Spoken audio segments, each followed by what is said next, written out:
नमस्कार मित्रों, स्वागत है आपका अथर्व माइथोलॉजिकल स्टोरीज़ में।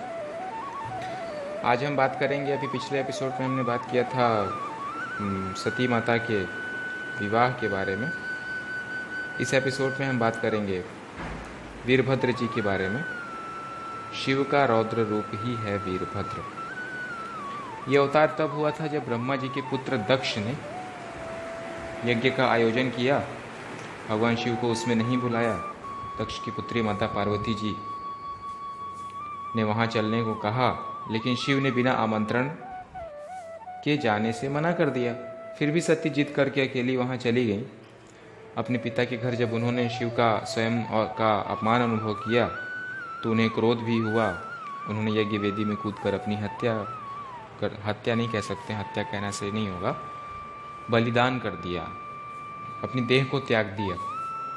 तब भगवान शिव को यह पता हुआ तो उन्होंने क्रोध में अपने सिर से एक जटा उखाड़ी और उसे रोषपूर्वक पर्वत के ऊपर पटक दिया। उस जटा के पूर्व भाग से महाभयंकर वीरभद्र प्रकट हुए। शास्त्रों में भी इसका कई जगह उल्लेख है।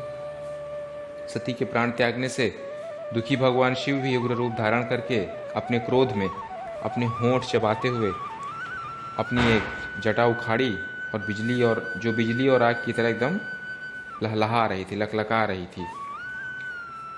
और वो खड़े होकर उन्होंने गंभीर अट्टहास के साथ जटा को पृथ्वी पर पटक दिया।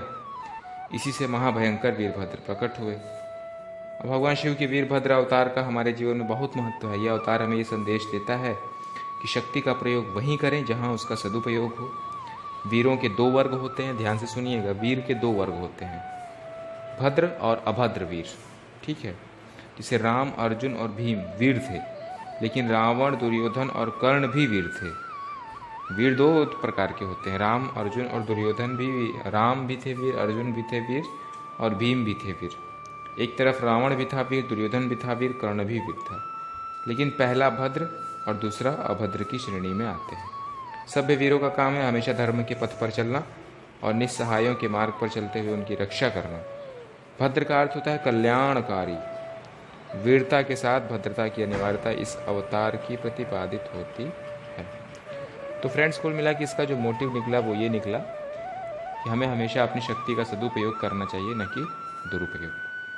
आशा करते हैं इस छोटे से लेक्चर में आपको वीरभद्र जी की रूप का पता चला होगा, उन्होंने क्यों ये रूप लिया। आगे बात करेंगे किसी नए टॉपिक के साथ। तब तक के लिए सुनते रहिए अथर्व माइथोलॉजिकल। नमस्कार मित्रों।